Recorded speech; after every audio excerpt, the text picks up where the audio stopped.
Hey, thank you so much for joining us. My name is Emmanuel, and Beck and I are the founders here at Team Vulnerable. And we are so excited to share with you what God has been doing at Team Vulnerable and how He's helping save marriages, break addiction, save women and children, and change lives. And so I want to jump into that with you right now. Now, on this call, what I want to go over with you is I want to update you on where we are and where we're going. I want to teach you about why porn is such an evil and terrible thing in our society. I want to equip you so that way you can fight with the truth and the light when you are out there having interactions with different people. And I also want to go over how you can partner with us and help support this cause and this mission. Our purpose here at Team Vulnerable is to help married couples overcome porn use together using vulnerability, love, understanding, and accountability. And I want to start off things with my story. For me, where this all started was when I was about 15 years old, I got handed the iPhone. And almost instantly, I started looking at porn. But in the beginning, it felt very under control.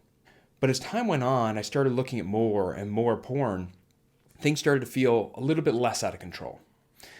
When I went to college, I was the former high school star athlete, but now I was living in my parents' basement. I was a community college dropout with no job, and I was lost, I was down, and I was out. And this porn addiction had become so strong in my life. It had not been a once in a while thing anymore. It was an everyday thing. And I remember one day I even took the phone that I would look at porn on and I smashed it. And I said, I'm done with this. And the next day I looked at porn. I found a way. And I was struggling. Now, during this time, I mentioned I was lost. I was really down and out, but luckily I was able to turn around a lot of things in my life. On the business side, I was able to have some success there, and I was able to meet Becca, the most incredible woman I've ever met. And I said, you know what? I don't need this porn thing anymore. I said, I'm going to marry Becca, and so I'm going to be done with this. And so I said, I'm quitting porn. I said, 3 months before our wedding, I'm done. And then I said, 2 months before our wedding, I'm done. 1 month, 1 week, and then it's the night before our wedding. And I'm looking at porn. Becca and I get married. We go to the honeymoon suite, and that night, I couldn't even have sex because my mind had been so trained to just look at that screen, to get up to that stimuli on that screen that no matter what else was going on, I could only get off to that screen. And I told Becca, I said, I am sorry. I love you. I have a problem. I'm addicted to porn, and that's why I'm not able to have sex right now. And in that moment, I didn't say I wanted to stop. I just said, I'm sorry. And this was incredibly, incredibly hard for Becca to hear. And for the next 3 years, we just kind of swept this problem under the rug. Now, during this time on the outside, things looked really good. We're going on fancy vacations. We're having a lot of business success, and we look really good in the photos. But at home, I was angry. I was paranoid. I was terrible to live with. And my addictions just kept getting worse and worse, whether it was porn or alcohol or weed or whatever it was. It just kept getting more and more. And things really came to a head when during COVID one night, Becca said, do you want to go have sex? And here's how polluted and screwed up my mind was. I was upset with her. I was upset that she wanted to have sex with me because I was planning on going to look at porn that night. And I said, man, you're getting in the way of my plans. But I begrudgingly said, okay, we went to the bedroom. We start trying to get things going and it's not working. And eventually I just stop and I say, you're the problem. You're the reason why, this isn't working and all this stuff. And I'm yelling at her and she's crying and I storm out of the room. I slam the door. I go to the living room. I sit down. I put my hands on my head and I just said, Manny, you need help. And I just prayed to God and I said, God, I need help. I need help. What do I need to do? And God just told me in that moment, He said, go to Becca and ask for help. And I said, you got to be crazy. That's the last thing I would do. I'll do anything but that. But He just kept saying that. Go to Becca and ask for that help. So I did. I got up. I walked into that room and I said, Becca, I'm sorry. I love you, but I have a problem and I need help. I cannot break this addiction on my own. And to my surprise, she said, okay. She said, I'm there for you and I'm willing to do what it takes to help get you through this. Now, when she did that, it was incredible because so much of that burden was taken off But early on in this process, we had a lot of questions because there was no one out there that was doing what we were doing. A husband and wife working through this together as a team, and there wasn't a lot of answers out there to questions we had, like, is willpower the way through this? What should and shouldn't we share? What are we supposed to do? But even with all those questions, one of the things we found out is that your spouse is your ultimate accountability partner. They are there with you all the time. They are there willing to talk with you. They are the person that is most invested in your life, and they are the ultimate person to help get you through this time. The other thing we found out is addiction dies in the light. Porn only survives in the darkness, that shame, that hateful environment.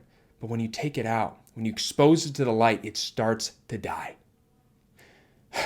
Now, in the next season of our lives, our world completely turned upside down.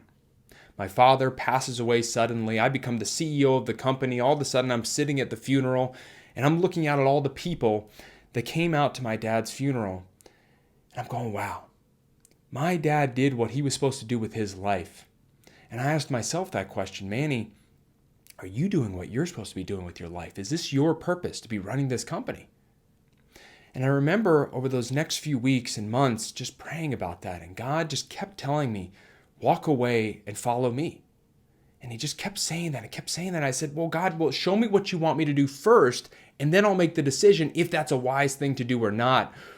But God wasn't doing that. He just said, walk away and have faith in me. Eventually we said, okay, we got to do this. And so we walked away from the company, and he still didn't tell us what he wanted us to do. But about 2 weeks after we made that decision, Beck and I are sitting at dinner. We look up at each other and we say, I know exactly what God wants us to do. It's that God wants us to help married couples overcome porn use together as a team. And that was a really, really cool moment because we said, wow, God wants us to do this, and this is a really great mission. This is awesome. But it was also an incredibly scary moment because I said, I'm not a psychologist. I'm not a doctor, and I'm still struggling with this myself. How am I supposed to help other people with this? I had porn blockers on my phone and on my computer, but I felt like a lion in a cage. I felt like I was dangerous if those blockers weren't there. I said, how am I supposed to help other people through this when I'm still struggling? A few days later, I remember I was working out, and all of a sudden, out of nowhere, it was like a lightning bolt hit me from the sky, and I fell to my knees, and I felt the Lord say, raise up an army to fight this evil power. And in that moment, I knew that God was on our side. It wasn't that we were qualified to help people through this, it's that we were called to do this, to help married couples overcome this as a team. And because we knew we had God on our side, we knew we didn't have to worry. We just had to take action. And we said, okay, let's take action. The first thing we did was we researched everything on porn addiction and sex addiction and all types of addictions. We said, we need to learn everything we can so we can help people as best as possible. And one of the first things we came across was why people use porn. Plain and simple, porn is a pain reliever. Some people relieve their pain using alcohol. Some people it's weed. Some people it's social media and TV. Some people it's the quadruple hamburger. And some people it's heroin and fentanyl. But what we found out as we researched this is that we were not helping people overcome porn problems and porn issues. This was a pain problem that we were helping people through. Now, when we were learning this, we said, okay, that makes sense, but one thing didn't quite make sense. I didn't have any pain in my life. I said, my life is awesome, great childhood, I was successful, this amazing wife. What pain do I even have? My life's awesome. But as I started to slow down, I started to peel back the onion, and I started to look at my own life, I said, well, maybe there are some things here that I haven't addressed. And I thought back to when I was a very, very young boy. About first, second grade, I was held back in school. I was bullied. I wasn't doing well. And my parents took me to the doctors. And the doctor said, your son's got a bunch of learning disabilities and he needs to be on medication so he can keep up with the other kids. And from a very young age, I never felt like I was like everyone else. I always felt like I had to have some medicine to make me be okay, be normal, be a regular person. And so the more success I had in life, the more of an imposter I started to feel like. In addition to that, When I was in my teenage years, my family was going through the recession, and I didn't get a lot of information on how we were doing financially, but all I knew was we were living in a great house, but at any moment things could change and we could potentially be out on the street or not be in that home anymore, and that really scared me. And I started to adopt a scarcity mindset that had crept so deep into my mind that no matter how much money or how much success we had achieved in our lives, it never felt like enough. I always needed more, more, more. And it wasn't until I stopped and I handled that emotional pain that I had been dealing with that I was able to become free again. And when I did that, all of a sudden, I didn't have those desires to look at porn anymore. I didn't even need the blockers because I handled the pain inside. That anger and paranoia I had turned to confidence, or turned to peace. That low self-esteem I had turned to confidence. And my weight, I lost about 40 pounds in the process of going through this. I was finally able to accept love from others and accept love from myself and stop hating myself. And Beck and I's intimate love life grew to levels that I could never even imagine. And I was so grateful for that. What we found was we were not dealing with a porn problem. What we were dealing with is helping a boy who runs away from his problems, who runs to a pain reliever of porn, of alcohol, of weed, of whatever, and turns him into a man who faces his problems head on. No matter what the circumstances, says, I'm going to get through this, and I'm not going to run from my problems anymore. Now, as we went through this, we started to research the stats, and we started to find out how big of a problem this really was. In a moment, I'm about to show you how porn causes ED, destroys marriages, increases rape myth acceptance, is a training ground for sexual violence, and fuels the child sex trafficking trade. In the US, 40 million adults visit porn sites on a regular basis. 10% of adults consider themselves to have a porn addiction. Porn addicts spend on average 11 to 12 hours a week watching porn. And 1 in 5 internet searches on a mobile device are for porn. A lot of people think, well, yeah, men are dogs and, they watch porn all the time and think about sex all the time. Well, this isn't just a man's issue. This is a female issue as well. In 2018, 29% of Pornhub users were women, which was an increase of 3% from the previous year. And a lot of people say, well, that's because there's a bunch of heathens out there and it's all them. Well, what about the people in the church? This isn't just a secular problem. 21% of Christian men and 2% of Christian women say they think they may be addicted to porn. Not watch it every once in a while, addicted to porn. Well, you might be saying, well, that's just the sinners in the pews, and not the people behind the altar. Well, what about the people behind the altar? Most pastors, 57%, and youth pastors, 64%, admit they've struggled with porn either currently or in the past. How big is this really? The combined revenues of the NFL, NHL, MLB, and NBA is $41.1 billion a year in revenue. In the US alone, the porn industry brings in $13 billion, but worldwide, it's a $97 billion industry. When you look at that, if you combine the NFL by 2 times, the NHL, the MLB, the NBA, it is still not as big as the porn industry. Think about that for a moment. Think about the stadiums. Think about the jersey sales. Think about the TV revenue. Think about all of that stuff. Twice that amount, over that. So how are they making this money? Memberships to websites, malware on computer. About 3.4% of porn pages contain malware. So that's going onto your computer, on your phone, and stealing identities. And then pay-per-click advertising. A lot of people say, well, I don't pay for memberships and I haven't been hacked or I haven't contributed to this. But every time that person jumps on that website, that's increasing that influence of that evil power. One of the first physiological changes that happens when someone starts watching porn is they start to experience erectile dysfunction many times. Between 1948 and 2002, historical rates for men under 40 were 2 to 3%, and they did not rise steeply until after 40. However, since 2010, 6 studies have shown rates 14% to 33% in young men, a 1,000% increase. Now, ED is a terrible thing to experience, but what about watching porn to the point where you're not even interested in having sex anymore? You're only interested in having your eyes on that screen. In Japan, a 2010 poll showed a trend that 36% of men aged 16 to 19 had no interest in sex, more than double the 17.5% from 2008.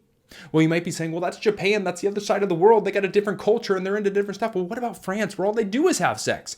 In France, a 2008 survey showed 20% of those 18 to 24 had no interest in sex. If you're having ED If you're not interested in sex anymore, you better believe that's going to do things to relationships. During a meeting of the American Academy of Matrimonial Lawyers in 2002, lawyers were surveyed and they claimed that an obsessive interest in internet porn was a significant factor in 56% of their divorce cases the prior year. 56% of divorces, that's a huge number, but I want you to look at that other number, 2002. That was a lifetime ago. Right now, this problem is only getting bigger and bigger and bigger. And why is that? Well, in the olden days, the caveman days, you might see a couple of naked women in your entire lives. Then we got to the modern era and, you got things like Playboys and still images, and people really liked those. They were stockpiling those in their closets, and then they said, well, let's make videos. And so they made videos, and then they had, these weird movie stores that were these windowless buildings in the bad part of town. But now everyone has a supercomputer in their hand. And how powerful are these computers? Well, if you type in boobs right here on Google, 369 million results in 0.79 seconds. Who has these supercomputers in their hands? The youth. A 2008 study reported that 14.4% of boys were exposed to porn prior to age 13, but by 2011, early exposure had jumped to 48.7%. 1 of every 10 porn site users is under 10 years old. I know some people, when they read that, they say, well, that's just because kids are curious and, they're looking at a pair of boobs, or, it's okay for them to explore that and all this stuff. We're not talking about some cheesy 70s porno with softcore this and the mustache and the cheesy music. What is porn really? What is porn today? Porn and violence. 88% of porn scenes contain physical aggression. What does that actually mean? Choking, slapping, spitting, and a whole lot more. How about verbal aggression? 49% of porn scenes contain verbal aggression. What is that? Bitch, cum slut, whore, racial slurs, and a whole lot more. Adolescents who viewed intentionally violent porn were almost 6 times more likely to report sexually aggressive behavior than those who had not. How far does this rabbit hole really go? When someone first starts watching porn, it usually starts off the same. It starts off with a still image, then they need a couple of still images the next time, then maybe it's one video, then it's a couple videos, then it's a more extreme video, and before they know it, they've gone down rabbit holes that they never thought they would go down in the first place.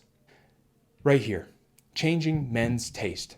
20.7% of straight men viewed gay porn in the past 6 months. Right now, we're dealing with this identity crisis. So many trans activists have come out and said, you know what, porn helped me become trans. Porn helped me become the real version of myself. Well, did it become the real version of yourself, or did it take your mind and hijack it? A common phrase said by people who watch porn is, I don't even like what I watch, but for some reason my mind just wants it. Some people, it's gay porn that they're watching, but what's the most popular of all searches? An analysis of 400 million web searches from July 2009 to 2010 concluded that the most popular sexual searches online by a huge margin is youth. I want to give you an exercise right here. How old is this woman right here? Is she 22? Is she 18? Is she 16? Is she 25? Here's the point.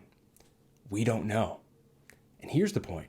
When people are watching porn, they have no idea how old that person is. They're not checking birth certificates before they watch. So when they first start, it might be a 25-year-old. Then it's a 25-year-old in pigtails pretending to be younger. And then it's an 18-year-old. And then, well, maybe it's a 17-year-old, but they're just a few months away from being 18. Then it's 16, 15. Before they know it, they've gone down a rabbit hole that they had no intention of going down in the first place. These next stats are incredibly hard to hear, but they're incredibly important to hear because you need to understand what porn leads to. The child pornography industry is a $3 billion industry in the U.S. There are estimates that worldwide it is a $32 to $34 billion industry. Each day there are 116,000 inquiries related to child pornography. The fastest growing demand in commercial websites for child abuse is for images depicting the worst type of abuse, including penetrative sexual activity involving children and adults, and sadism or penetration by an animal. 58% of child sexual abuse images depict this level of abuse.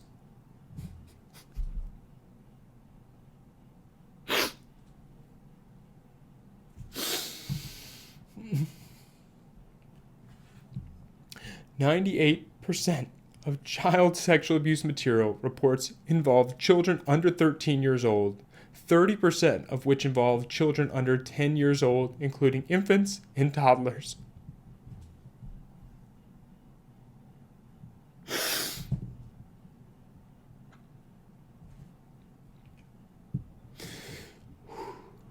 $15,000 to 50,000 women and children are sex trafficked each year in the U.S. And nearly half of sex trafficking victims report that porn was made of them while they were in bondage.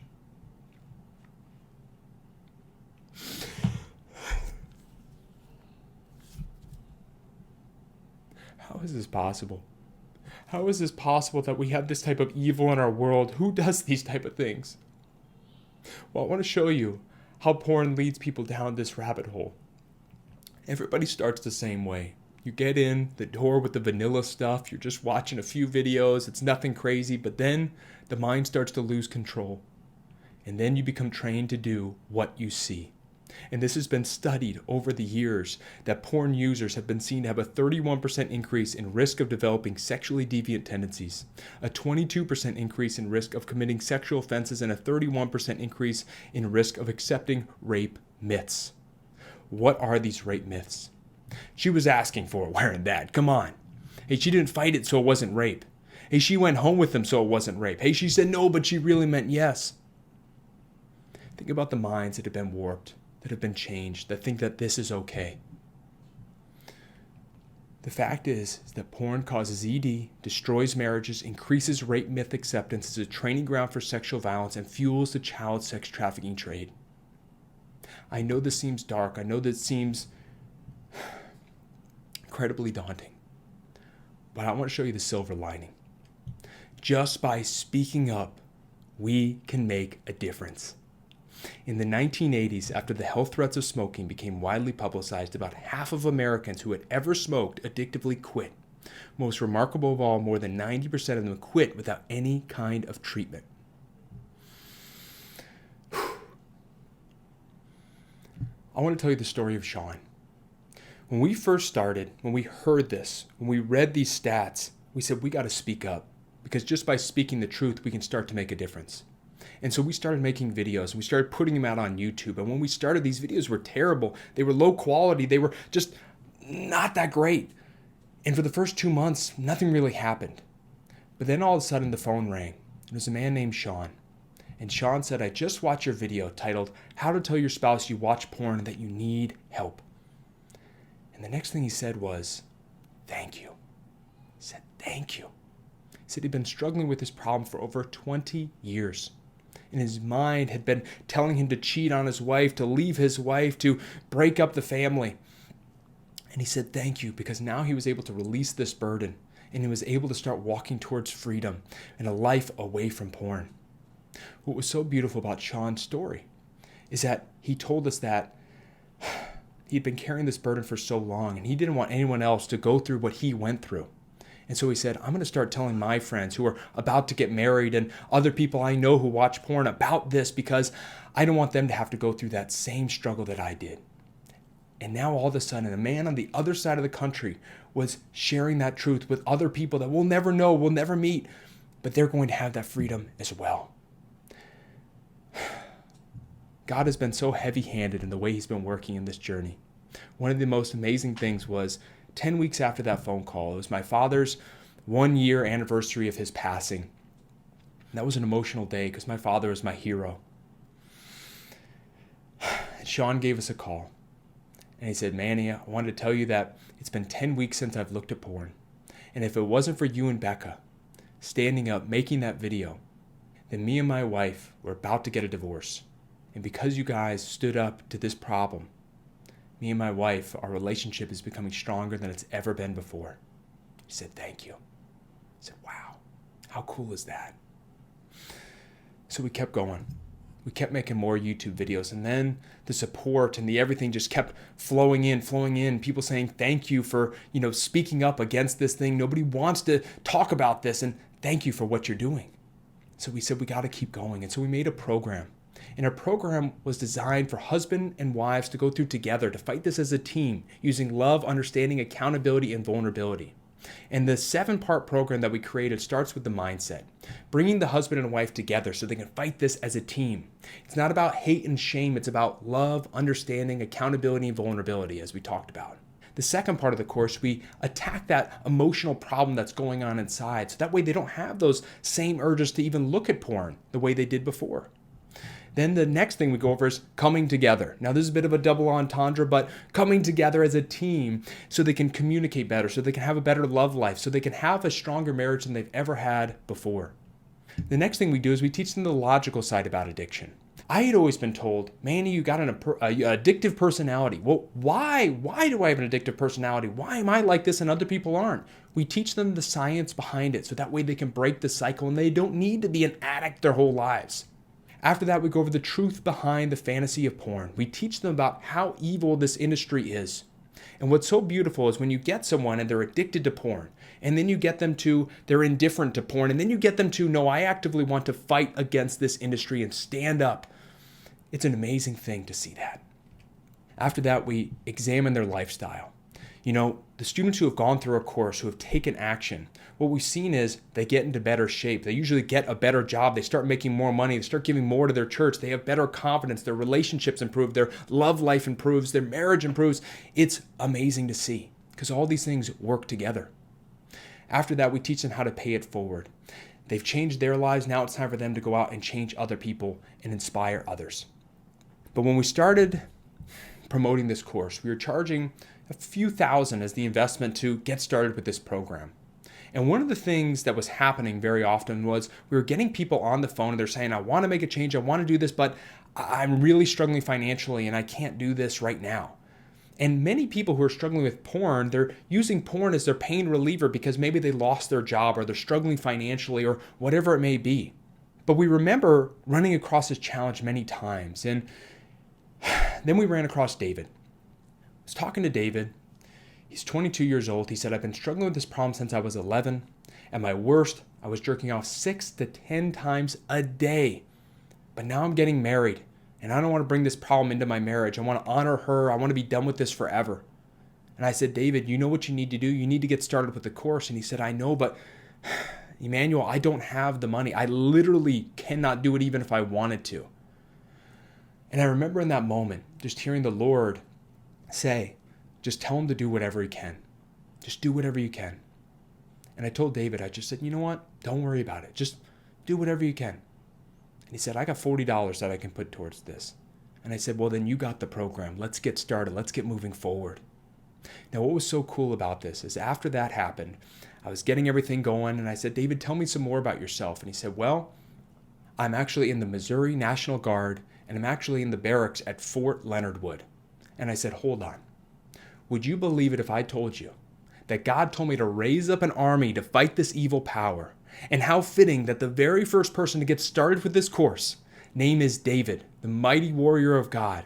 He's in the Missouri National Guard and he's in the Army barracks. And I said, if that isn't a God moment, then I don't know what is. Now, after that experience of seeing David go through the course and him fix his marriage and overcome this porn addiction, we said, you know what? If we have the medicine to help heal the sick, then we need to give it away. Let's worry about the finances later. And so we made a decision. We said, let's make the course 100% free. 100%, no strings attached. And let's put it out there. Let's help as many people as we can and let the Lord take care of the rest. And what was so cool about that was when we did that, we started seeing an uptick of people getting the course and moving through it and finding that freedom. We have students in Romania, in Nigeria, in the UK, in Peru, in India, in China, in Canada, and the US, all over the world. And it's an incredible, incredible thing. We started doing a support group on Mondays. It's for accountability, support, whatever they need in that time. It's just a place to come together in community. And when we first started these group calls, I was the one leading the call. I was the one teaching. I was the one sharing. But as time went on, they started to hold each other accountable. They started to give support. They started to impart wisdom. And it was so cool to see that. But I said to them, I said, you know what?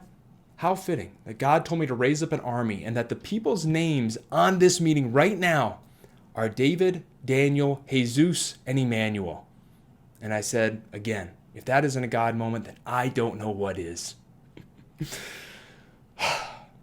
Where we are right now. Right now, we have about 145 students in our program that are going through, that are finding that freedom, that are fixing their marriages, and it's a really, really cool thing.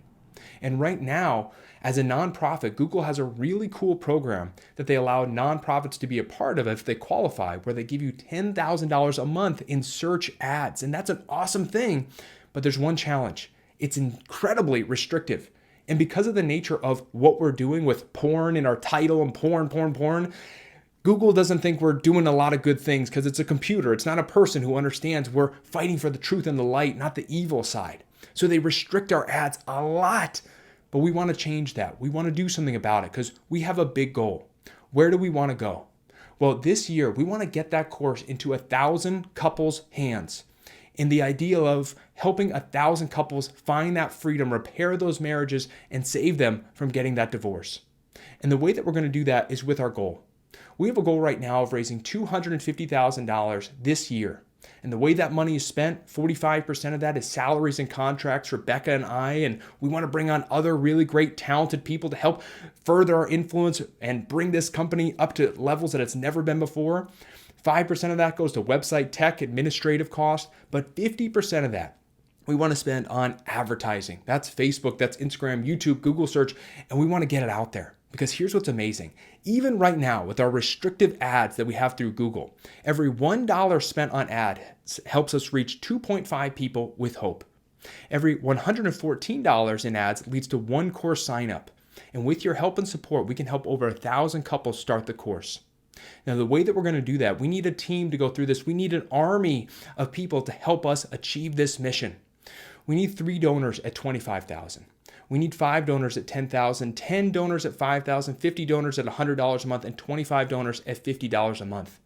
My question is to you is I don't know what number is sticking out to you right there.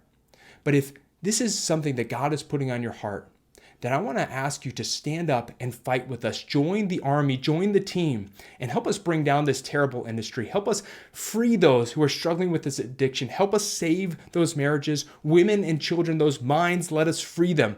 And let us do this together. Be part of this team. Be part of this army. If that's you, you know what you need to do. Go to our website or go to the description in this video. Get signed up. Get that donation in there so we can do this. We can help 1,000 couples this year have that freedom. Repair those marriages.